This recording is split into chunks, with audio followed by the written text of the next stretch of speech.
ಪ್ರತಿದಿನ ಶ್ರೀಕೃಷ್ಣನ ಈ ಮಾತುಗಳನ್ನು ಒಮ್ಮೆ ಕೇಳಿದರೆ ಜೀವನವೇ ಬದಲಾಗುತ್ತದೆ.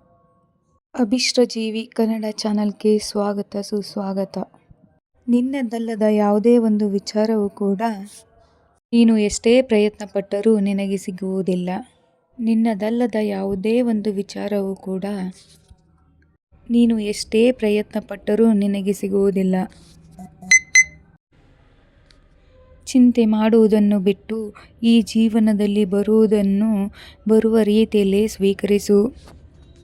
ಮನುಷ್ಯರು ತಾವು ಮಾಡಿದ ಕರ್ಮಫಲವನ್ನು ಈ ಜನ್ಮದಲ್ಲಿ ಅಥವಾ ಮುಂದಿನ ಜನ್ಮದಲ್ಲಿ ಅನುಭವಿಸುವುದು ಶತಸಿದ್ಧ ಎನ್ನುವ ಜ್ಞಾನವನ್ನು ಯಾವಾಗ ಅರ್ಥ ಮಾಡಿಕೊಳ್ಳುತ್ತಾರೋ ಆಗ ಈ ಪ್ರಪಂಚ ಬದಲಾವಣೆಯ ದಾರಿಯಲ್ಲಿ ಸಾಗುತ್ತದೆ.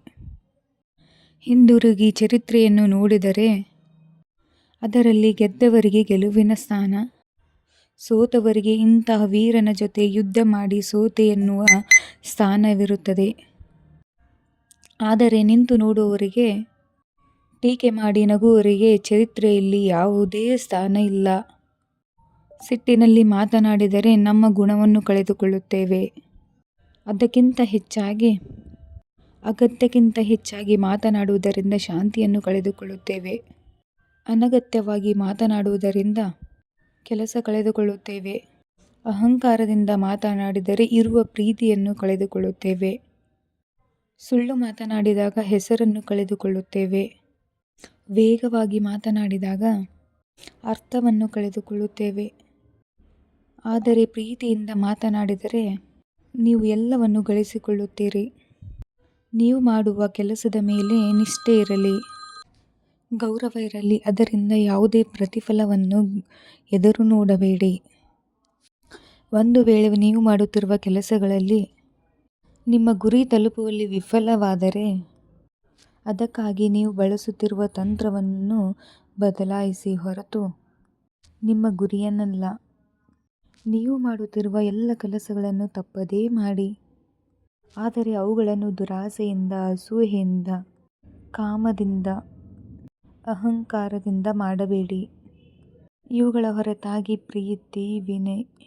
ಪ್ರೀತಿ, ಕರುಣೆ, ವಿನಮ್ರತೆಯಿಂದ ಹಾಗೂ ಭಕ್ತಿಯಿಂದ ಮಾಡಿ. ಜೀವನದಲ್ಲಿ ನಡೆಯುವುದೆಲ್ಲವೂ ಒಳ್ಳೆಯದಕ್ಕಾಗಿಯೇ ನಡೆಯುತ್ತದೆ. ಪ್ರಸ್ತುತ ನಿಮ್ಮ ಜೀವನದಲ್ಲಿ ಏನು ನಡೆಯುತ್ತಿದೆಯೋ ಅದು ಎಲ್ಲವೂ ಸಹ ಉತ್ತಮವಾದ ಕಾರಣಕ್ಕೆ ನಡೆಯುತ್ತಿದೆ. ಮುಂದಿನ ಸಮಯದಲ್ಲಿ ನಡೆಯುವುದೆಲ್ಲವೂ ಕೂಡ ಒಳ್ಳೆಯದಕ್ಕೆ. ಭವಿಷ್ಯದ ಬಗ್ಗೆ ಚಿಂತೆ ಮಾಡಬೇಡಿ.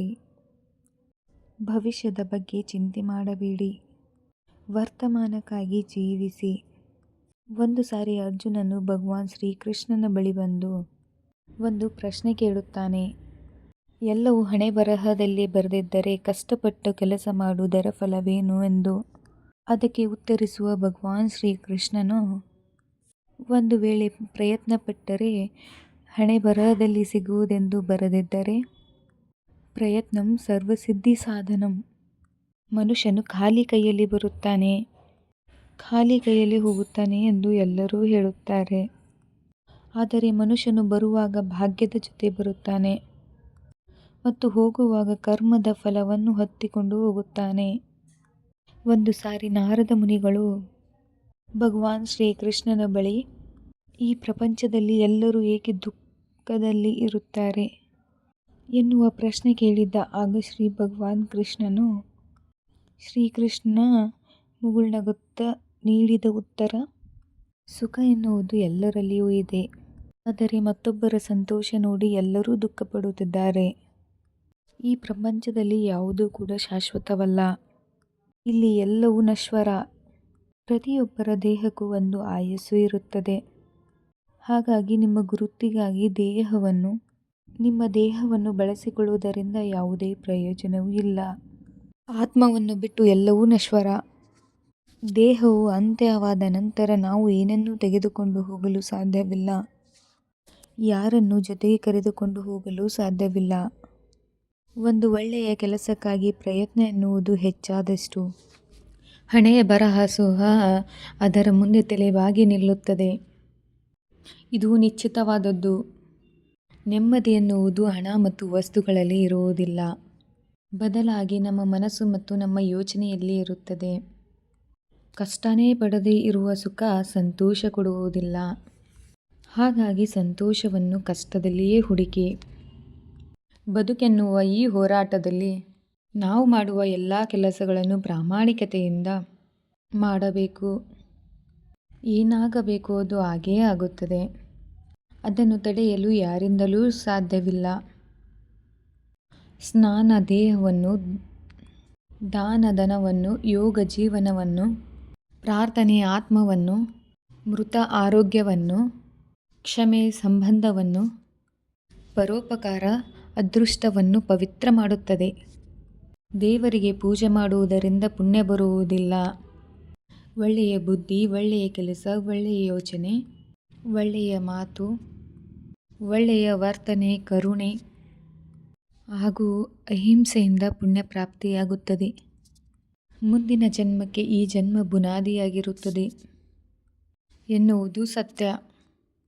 ಮನಸ್ಸಿಗೆ ಮದ ಹೆಚ್ಚಾದಾಗ ಸ್ಮಶಾನದಲ್ಲಿ ತಿರುಗಾಡಿ ಬರಬೇಕಂತ ಹೇಳುತ್ತಾರೆ. ಏಕೆಂದರೆ ನಾನು, ನನ್ನದು, ನಂದು ಎಂದು ಮೆರೆದವರೆಲ್ಲ ಅದೆಷ್ಟೋ ಜನರನ್ನು ಅಲ್ಲಿ ನೋಡಬಹುದು. ಸತ್ಯದ ದಾರಿಯಲ್ಲಿ ಚಲಿಸಿ. ಆ ದಾರಿಯಲ್ಲಿ ನಡೆಯುವಾಗ ನೀವು ಪಾತಾಳಕ್ಕೆ ಬಿದ್ದರೂ ಕೂಡ ನಿನ್ನನ್ನು ಮೇಲಕ್ಕೆ ಎತ್ತಲು ನಾನು ಬರುತ್ತೇನೆ. ಸ್ವರ್ಗದಲ್ಲಿ ಸಾವು ಹೊರತುಪಡಿಸಿ ಇನ್ನೆಲ್ಲವೂ ಇದೆ. ಭಗವದ್ಗೀತೆಯಲ್ಲಿ ಸುಳ್ಳನ್ನು ಹೊರತುಪಡಿಸಿ ಎಲ್ಲವೂ ಇದೆ. ಈ ಪ್ರಪಂಚದಲ್ಲಿ ಬೇರೆ ಎಲ್ಲವೂ ಇದೆ, ಆದರೆ ನೆಮ್ಮದಿ ಇಲ್ಲ. ಇಂದು ಎಲ್ಲ ಮನುಷ್ಯನ ಬಳಿ ಎಲ್ಲವೂ ಇದೆ, ಆದರೆ ಶಾಂತಿ ಇಲ್ಲ. ಮನಸ್ಸಿಗೆ ದುಃಖವಾದಾಗ ಮನಸ್ಸಿನ ಶಾಂತಿಗಾಗಿ ಶ್ರೀಕೃಷ್ಣನ ಸಂದೇಶಗಳನ್ನು ಒಮ್ಮೆಯಾದರೂ ಕೇಳಿ. ಹಾಗೆ ಶ್ರೀಕೃಷ್ಣನ ಮಂತ್ರಗಳನ್ನು ಜಪಿಸುತ್ತಾ ಇರಿ. Thank you for watching.